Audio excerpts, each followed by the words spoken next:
Good evening, people. This is Clarissa Williams coming at you today.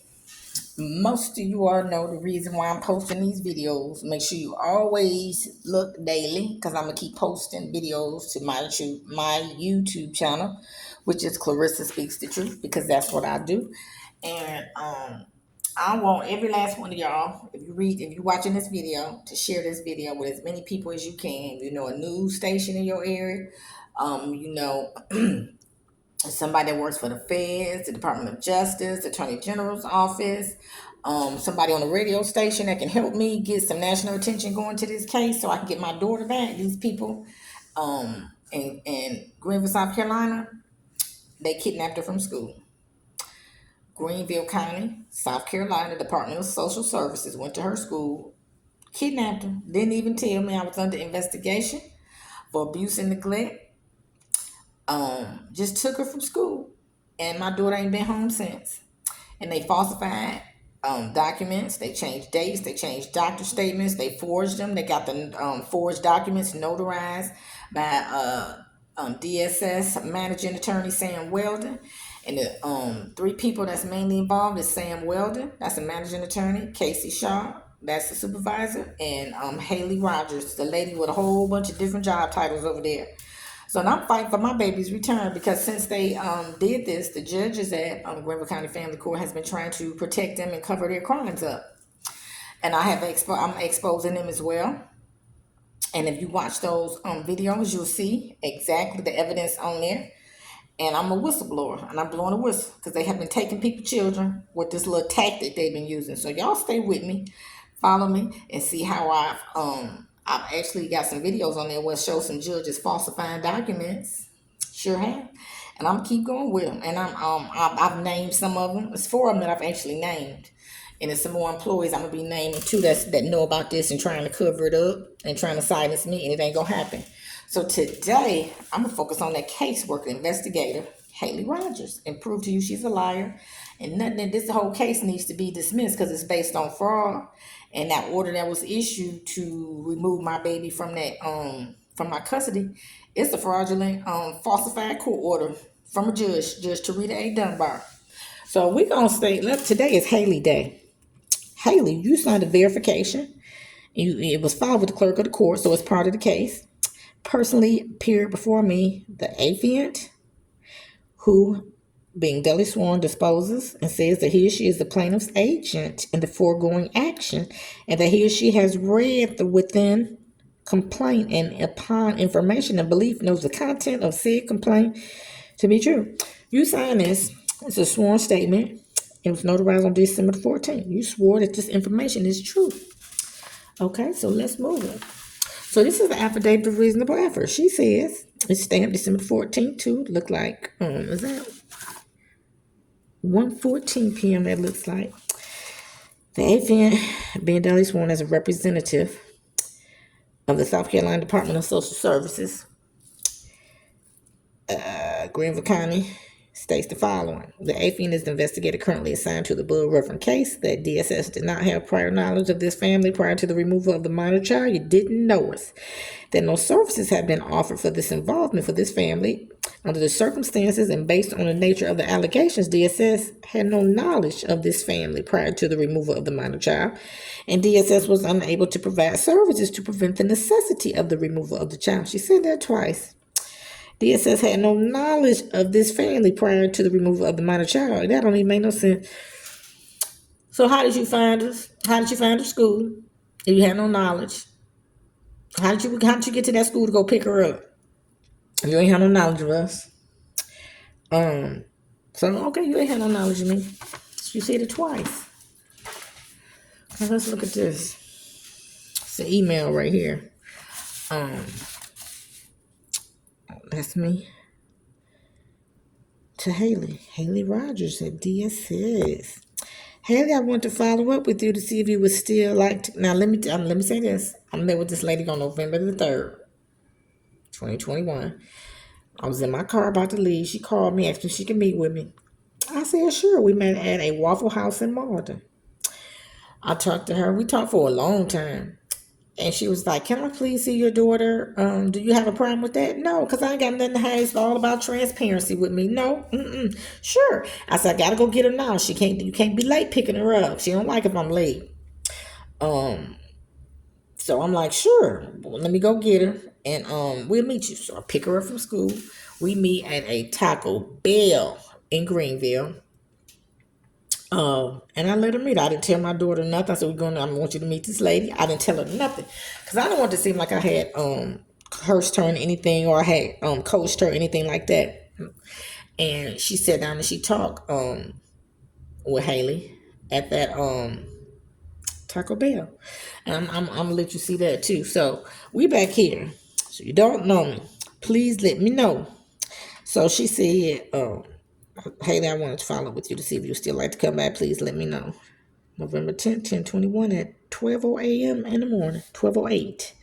She responds back, hi, Clarissa. I will be back in the office tomorrow and can call you then. Now, we were talking about a home study because at the end of our conversation, she asked if she come look at my house. I guess she want to make sure it was clean, appropriate, whatever. Yeah, I cleaned my house. Look at the garden items report they filled. They filled out the first one. I think it was February 2022. Look at that. Tell you how nice and clean the house was. And she responded back November 11th, 2021 at 1:06. She'll be back in the office. She told me she was going to be on vacation.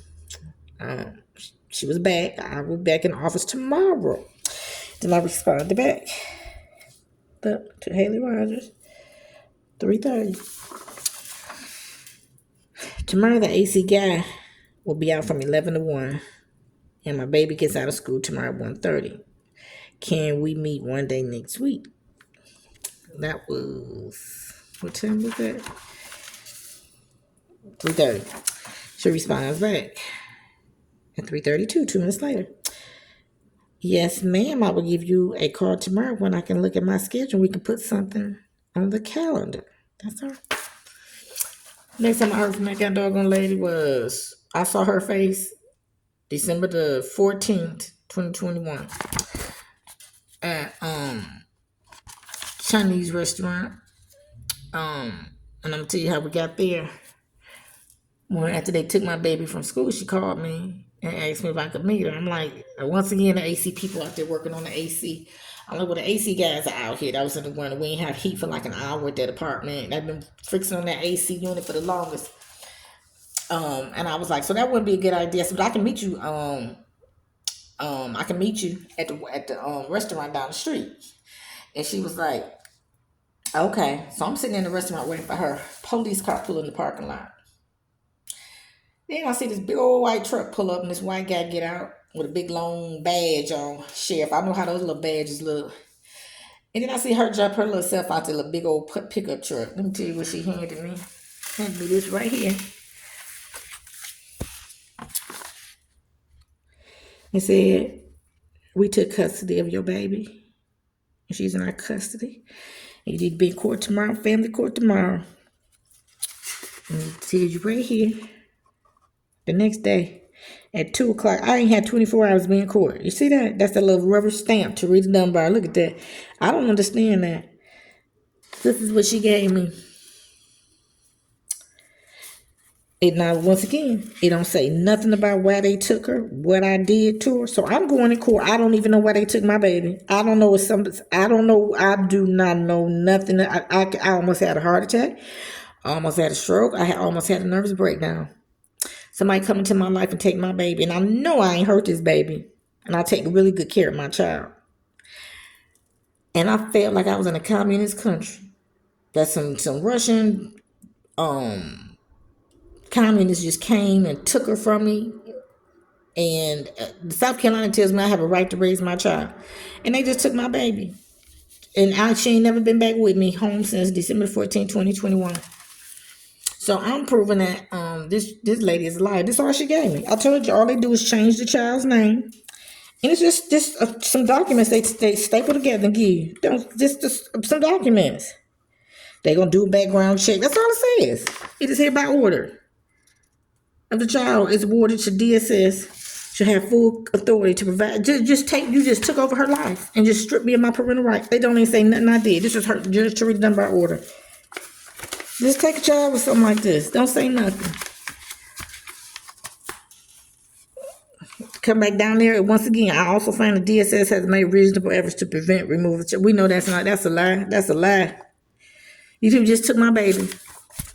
So we're gonna get back. So now I'm gonna read some laws to you real quick. We're gonna come back. Now, state of South Carolina, what they say. Come back to this.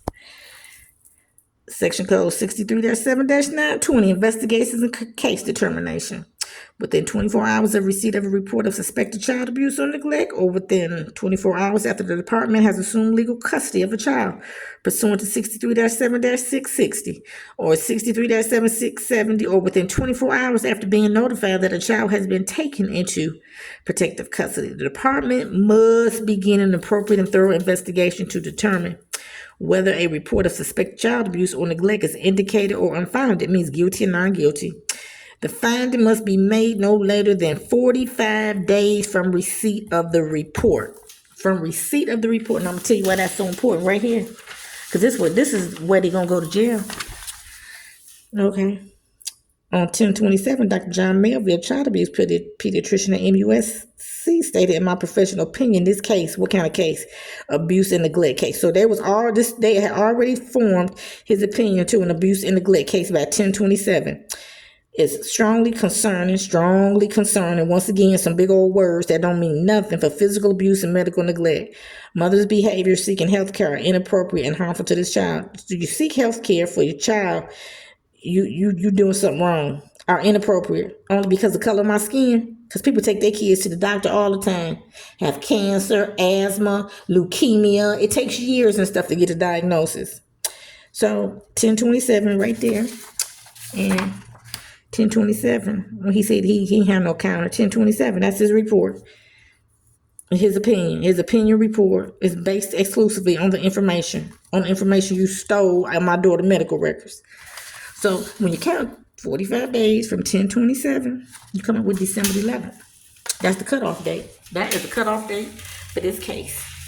Nothing else should have been. It should have been closed as unfounded. Sure should have. Now they lied and said on this one, the petition, they got it on December 3rd. So December 11th was the cutoff date. They went over there saying, Weldon went over there on December 13th to file this fraudulent frivolous petition against me. Sure did, because you shouldn't have filed it after December 11th. You didn't do your job. Now, when you look on this determination fact sheet, they ain't got nobody they talk to. Nobody. Who you call? Because all of her doctors are mandated reporters. If they thought I had hurt or harmed her by law, they got to report it. They didn't. None of these doctors that you, on your fact sheet, some of you proven, none of these doctors called to report me for abuse and neglect. By law, they got to. And then they kept referring me to all these different specialists. So what was I supposed to do, not take her? If I didn't take her, you sure enough could have got me for medical neglect. Now, let me tell you, the physical abuse is coming in where I took her to the doctors too much. Then they turned around and said I'm medically neglected. That's saying you did not provide medical care the child needed. Now, you know that don't even make sense. Anybody with some common sense, everybody that looked at that said, even Vanessa Case and little old self said, how could it be physical abuse and medical neglect at the same time when they said you was taking her too often? Did they turn around and said you wasn't providing the medical care? That don't make no sense. These people are liars. They didn't think I was going to pull up on them and catch them, but I did. So you know that don't make no sense. And this is signed by Miss Haley Rodgers and Casey Shaw on 12/29. The case should have been closed. This is a fraudulent case. Now I'm going to read you this too. This is still 63-7-920, number D. The department must furnish to parents or guardians on a standardized form the following information as soon as reasonably possible after starting the investigation. The names of the investigators. She gave me the name, the allegations being investigated, and she didn't give me no allegations of nothing. That lady never told me I was under investigation. Whether the person's name has been recorded by the department as a suspected perpetrator of abuse and neglect. And that's not, now, they gave me that. Remember that thing they gave me back? Oh, Lord. Let me see. What was that?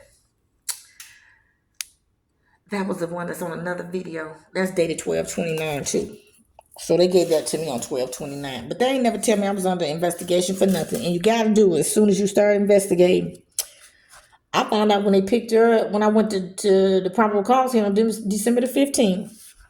So I'm going to let y'all see this. I'm just proving this lady is a liar. Anybody looking at this case shouldn't believe it. Now look. Told y'all. What she say? Y'all? Because she didn't know me, remember? In the affidavit, DSS did not have prior knowledge of this family prior to the removal of the minor child. DSS had no knowledge of this family prior to the removal of the minor child. Okay, so let's read this. This is a dictation notes that DSS has in their internal office. I got this. It was in my file. Now look at this investigations. Now 11/3/2021. Wendy's. That was a Taco Bell, and I did say Wendy's before because I had read this. I never pulled this out and read it completely, but this is a Taco Bell. We met it. Caseworker Rodgers made initial contact with me, with the baby, at Wendy's with Clarissa Williams' mother. The caseworker sat at the table with the child, my baby, and Clarissa sat at a nearby table. I did. You can ask her anything you want. The child was appropriately dressed for the weather and free of any visible marks and or bruises.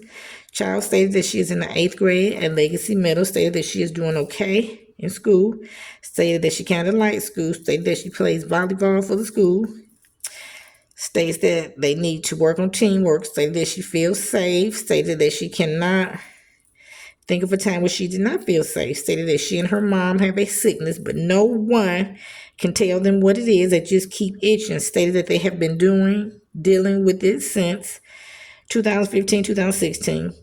Stated that sometimes she will also have small fevers and her nose is runny. Stated that sometimes her stomach hurts. Stated that she does not know what makes her itchy. Stated that she does not have any worries. Stated that all of her needs are met at home. They have power, water, and food. Stated that sometimes she will itch at school, but not usually. Stated that she gets in trouble at home sometimes when she forgets to clean up or something. Stated that she will get her phone or other electronics taken for discipline. Stated that she is close to her dad, her maternal aunties. Caseworker asked child where her dad is, and she stated that he is in New York. That's where he lived at as of November, on this date, November the 3rd. Stated that she talks to her dad about 4 times a week. Stated that her dad knows about her sickness. Stated that her dad does not really care about the sickness, she doesn't think. Child stated that she cares about it. Stated that she is only on Novospring, her asthma medication. Now you tell me, this right here statement tells me this child's being well taken care of. She told you she was sick. She told you what's going, some of her stuff that's going on with her. So this was, it says November the 3rd. Input, I guess they put in a system on November the 11th, but the action date is 11/3/4:30. Action time. Ain't nothing in here for this lady to be worried about. Because see, she wasn't even worried on November the 3rd. She wasn't even worried about nothing. She knew this baby was safe. No, so I guess I'm just not understanding some stuff. If on November the 3rd, if this child had told you that she was okay, nothing was wrong with her, she was doing good, and she told you she had been sick, that means what Dr. John Melville didn't mean a hell of beans, because she would have told you she was sick, or I was doing something to her, or she felt like she shouldn't have been going to the doctor. She just told you she was sick. So I just want to know why y'all went over there and filed this petition for ex parte, asking this lady, Judge Taria Dunbar, to move my baby. And she just told you she was fine. And I know, based on belief and information, that's because I ain't talked to Haley Rodgers. I met with her on November the 3rd. The next time I talked to her was when I told you when she had the jump out boys on me at that Chinese restaurant in mall. They brought them nice guys up there and got them involved in this nonsense with this big old case that's about to be here in South Carolina, and with a falsified court order with a rubber stamp on it. That ain't that's a rubber stamp on that thing. And I don't know what they got going on with them judges, because I want to know if it was, how did they get on the docket? Who put that on the docket? Somebody put it on the docket. And I have no clue why. So her life, health, and safety was endangered. I want to know who told you that, because she told you herself that she was fine at home. She sure did, right there, told y'all right there. And these people went and filed that document against me and took my baby from school. And that order got 2 different court orders going on. She says a liar. Then I'm going to see this. Okay, so I told her I should have showed this first. After the end of our meeting, she asked if she could come do a home study. Want to make sure my house is clean, we living good. Clarissa stated that they could set up a time for the caseworker to come out to the home next week. Clarissa stated that they reside at such and such. Caseworker stated that she will call Clarissa when she gets back to the office next week. I told you the lady told me she was on vacation, so you know I'm telling the truth. Caseworker thanked her and left the Wendy's. That was a Taco Bell. And then look, brochure given. You ain't gave me nothing. Initial face-to-face with family. Brochure about what? And then it's down here. 11-3 at the Waffle House in Malden. So you know I ain't lying. The mother. Yes. The child. Legacy middle. Yes. She talked to the father. Nope. Nope, she did not. And then the last one. Referred to law enforcement. Well, no, I ain't even talked to no law enforcement. I ain't never talked to no law enforcement in my life. The man just got out. One of them did got out the car with the long chain on, and she handed me them little papers and told me to be in court tomorrow at 2 p.m. and left. I ain't even have 24 hours. I don't think. I ain't even know I was going. They concealed them documents from me. The main documents that I needed, that complaint and that summons, they concealed it.